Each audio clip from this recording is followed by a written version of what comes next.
নমস্কার বন্ধুরা, বাংলার বাগানে আপনাদেরকে স্বাগত। আপনারা সবাই নিশ্চয়ই ভালো আছেন, আর গাছকে ভালো রাখার জন্য আপনাদেরকেও ভালো থাকতে হবে।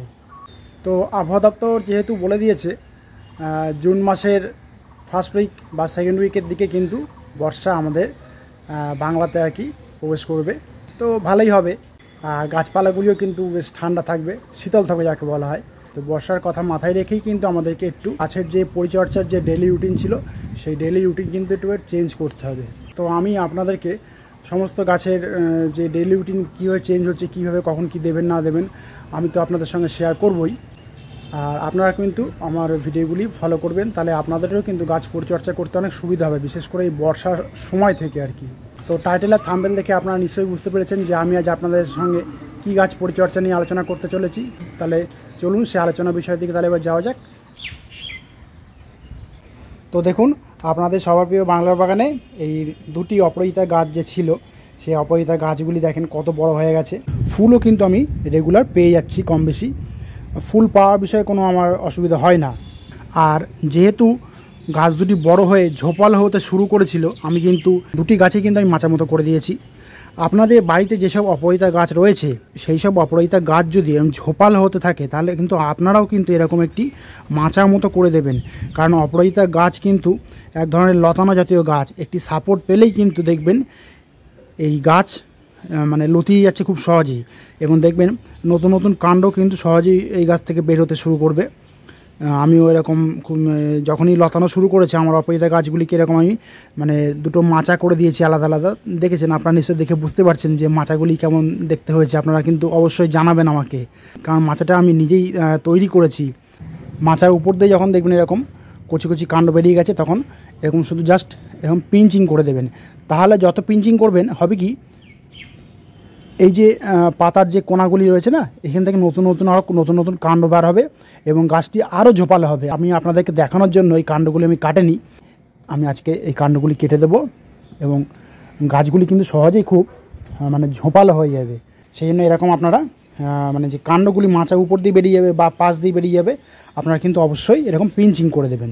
তাহলে দেখবেন গাছ ঝোপালো হয়ে যাবে খুব সহজেই, এবং আপনারাও দেখবেন প্রচুর সংখ্যায় কিন্তু ফুল পেয়ে যাবেন। আর মাচাটিকে দেখে আপনারা নিশ্চয়ই বুঝতে পেরেছেন যে মাচাটি আমি কিভাবে তৈরি করেছি। এই মাচাটা তৈরি করা অত কোনো কঠিন কাজ নয়, কিন্তু টবের চারিদিকে যেরকম আমরা চন্দ্রমল্লিকার সময় যেরকম কি বলবো রিং বেঁধে দিই, ঠিক সেরকম টবের চারিদিকে আপনারা চারটে কাঠি মোটা মোটা আর কি কাঠি পুঁতে দেবেন। চারদিকে কিন্তু পুঁতবেন অবশ্যই, মানে একটার বিপরীতে আর একটা পুঁতে দেবেন। এই দেখেন আমি এখানে এই একটি পুঁতেছি, এটার বিপরীতে কিন্তু আরেকটি পুঁতেছি, দেখেছেন? ঠিক একই রকমভাবে দেখেন এই একটি পুঁতেছি, এটা বিপরীত দিকে একটা পুঁতেছি। এরকম চার মাথায় চারটে এরকম মোটা মোটা মানে কাঠি পুঁতে দেবেন। দিয়ে আপনারা করবেন কি, উপরের দিকটা পুরো সমান মাপ করে কাঠিগুলিকে বা লাঠিগুলিকে কেটে নেবেন। মানে এই দেখেন আমি এখানে সমান মাপ করে কিন্তু লাঠিগুলিকে আমি কেটে দিয়েছিলাম। সমান মাপ করে কাটতে হবে, কিন্তু কোনো রকম উঁচু নিচু হলে হবে না।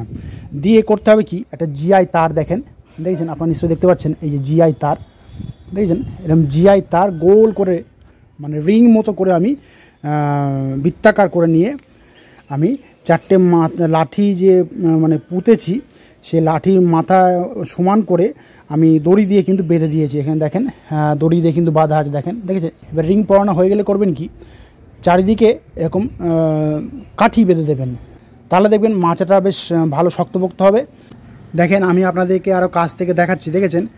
এই লাঠিগুলি কিন্তু অবশ্যই আপনারা পরে দিয়ে দেবেন। তারপরে দেখবেন যেখানে যেখানে ফাঁকা রয়েছে সেখানে সেখানে কিন্তু আরও কয়েকটা লাঠি আপনারা এই রিংয়ের সঙ্গে বেঁধে দিতে পারেন, তাহলে কিন্তু এরকম মাচা আপনাদের বাড়িতে তৈরি হয়ে যাবে খুব সহজেই।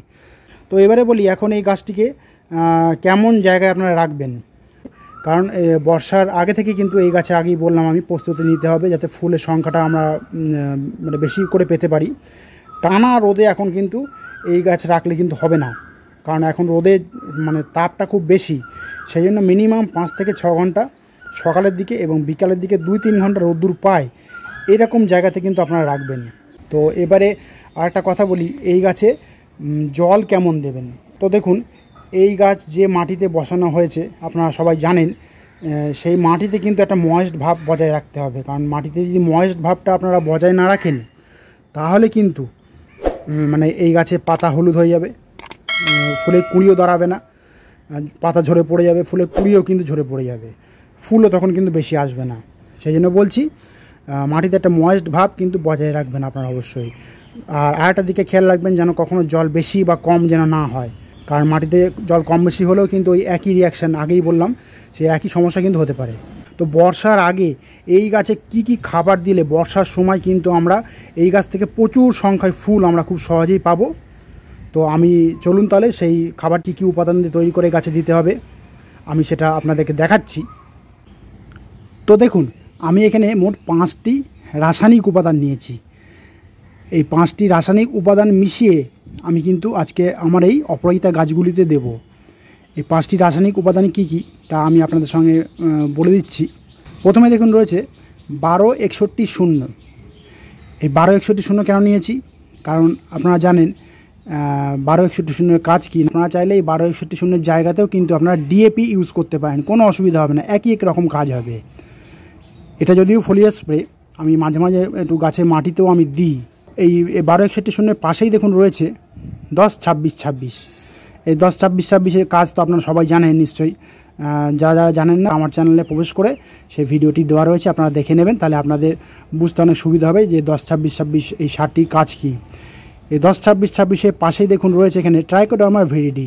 এই ট্রাইকোডার্মা ভিরিডি কিন্তু এক প্রকারের ফাঙ্গিসাইড, মানে জৈব ফাঙ্গিসাইড, কোনো রাসায়নিক ফাঙ্গিসাইড নয়। যেহেতু বর্ষার আগমন হতে চলেছে সেহেতু কিন্তু আমি এটা দিচ্ছি মাঝে মাঝে, মাঝে মাঝে আর কি, সমস্ত রকমের গাছেই আমি দিচ্ছি। ট্রাইকোডার্মা ভিরিডি পাশেই দেখুন রয়েছে মাইক্রোনিউট্রিয়েন্ট। কারণ মাইক্রোনিউট্রিয়েন্ট কেন দিচ্ছি আমি, মাইক্রোনিউট্রিয়েন্ট কিন্তু এই সময় গাছের দরকার, তাহলে কিন্তু মানে গাছ সমস্ত রকমের যে পুষ্টিকর খাবার আর কি, মানে দরকার আর কি, তার সেই অনুখাদ্য বা মাইক্রোনিউট্রিয়েন্ট থেকে কিন্তু গাছ সহজেই পেয়ে যাবে। এই মাইক্রোনিউট্রিয়েন্টের পাশেই দেখুন রয়েছে ম্যাগনেসিয়াম সালফেট। এখানে ম্যাগনেসিয়াম সালফেট আমি নিয়েছি, কারণ ম্যাগনেসিয়াম সালফেটের কাজ তো আপনারা সবাই জানেন যে গাছের পাতা হলুদ হতে দেবে না। এই যে কটি রাসায়নিক উপাদান আমি দেখালাম, আপনারা সব কটি রাসায়নিক উপাদান কিন্তু নেবেন এই আইসক্রিমের চামচের হাফ চামচ। আমার যেহেতু 2টি গাছ রয়েছে সেহেতু আমি হাফ চামচ করে নিচ্ছি। আপনাদের যদি টবের আকারটা যদি বড় হয় বা 10 ইঞ্চি বা 12 ইঞ্চি হয় বা মাটিতে যদি গাছ হয়, তাহলে কিন্তু পরিমাণটা একটু বাড়িয়ে নেবেন, তাহলে কোনো অসুবিধা হবে না। আর যাদের আরও ছোটো টবে গাছ রয়েছে, 6 ইঞ্চি টবে বা 6 ইঞ্চি গ্রো ব্যাগের গাছ রয়েছে, তারা দরকার হলে একটু কমিয়ে নেবেন, কোনো অসুবিধা হবে না, কারণ রাসায়নিক সার একটু কমিয়ে দেওয়াই ভালো। তো আমি এই সবকটি উপাদানকে আমি ভালোভাবে এক জায়গায় মিশিয়ে নিচ্ছি। দেখেন এইভাবে সমস্ত উপাদানগুলিকে আমি এক জায়গায় মিশিয়ে নিয়ে আমি, দেখেন ভালোভাবে মিশিয়ে নিতে হবে কিন্তু এরকম, এই দেখেন ভালোভাবে মিশিয়ে নেওয়া হয়ে গেছে। এবার করতে হবে কি, সে মাটিগুলিকে একটু খুঁড়ে খুঁড়ে নিতে হবে। দেখেন আমি আপনাদেরকে দেখাচ্ছি, এইভাবে একটু কাঁধ বরাবর একটু খুঁড়ে খুঁড়ে নেবেন, কোনো অসুবিধা নেই। তো আপনারা দেখুন 2টি গ্রো ব্যাগে কিন্তু আমার খুঁড়ে নিয়েছি। আর খুঁড়ে নিয়ে করতে হবে কি, যেহেতু আমার 8 ইঞ্চি গ্রো ব্যাগ, সেহেতু আমি করবো কি, এই চামচে 2 চামচ আমি দেবো, বেশি নয় কিন্তু 2 চামচ এরকম ভর্তি ভর্তি করে নিয়ে 2 চামচ চারিদিকে আস্তে করে এরকম ছড়িয়ে ছড়িয়ে দেবেন। যেহেতু রাসায়নিক সার সেহেতু পরিমাণটা একটু কম করে দেওয়াই ভালো হবে। এইভাবে চারিদিকে ছড়িয়ে দিতে হবে। ছড়িয়ে দেওয়া হয়ে গেল। ঠিক একই রকমভাবে আমি এই গাছেও কিন্তু আমি দেবো। দেখেন আমার যে 2টি ভ্যারাইটি অপরাজিতা গাছ ছিল, সেই অপরাজিতা ভ্যারাইটি গাছে কিন্তু খাবারগুলি দেওয়া হয়ে গেছে। দিয়ে করতে হবে কি, এরকম মাটি একটু চাপা দিয়ে দিতে হবে। যে কাজটি আমাদের করতে হবে এবার, এরকম জল দিয়ে দিতে হবে।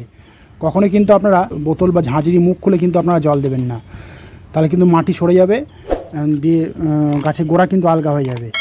আমি এরকম ঝাঁঝরি করে বা ঝাঁঝরি বোতল তৈরি করে আপনারা জলটা দেবেন।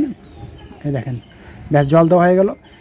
আমি যে উপাদান দিয়ে খাবার তৈরি করে আপনাদেরকে দেখালাম, সেই উপাদান দিয়ে কিন্তু আপনারা খাবার তৈরি করে আপনারা আপনাদের অপরাজিতা গাছে কিন্তু খুব সহজেই দিতে পারেন, কোনো অসুবিধা হতে হবে না। এই খাবারটি আপনারা গাছের বয়স এবং টবের মাপ বুঝেই কিন্তু আপনারা দেবেন। কারণ যদি নতুন সদ্য গাছ নিয়ে আসেন আপনারা নার্সারি থেকে নিয়ে এসে এবার ধরুন আপনাদের বাড়িতে রেখে দিয়েছেন গ্রো ব্যাগেই, তাতে কিন্তু আপনারা 2-3 দিন পরেই কিন্তু এই খাবারটি দিচ্ছেন, এই ভুল কাজটা কখনোই করবেন না। আর এই খাবারটা আপনারা কতদিন অন্তর দেবেন, এই খাবারটা আপনারা মাসে মোট 2 বার, অর্থাৎ 15 দিন অন্তর অন্তর কিন্তু আপনারা এই খাবারটা দেবেন। কারণ আমাদের লক্ষ্য হবে যাতে এই গাছ থেকে প্রচুর সংখ্যায় ফুল যাতে আমরা পাই।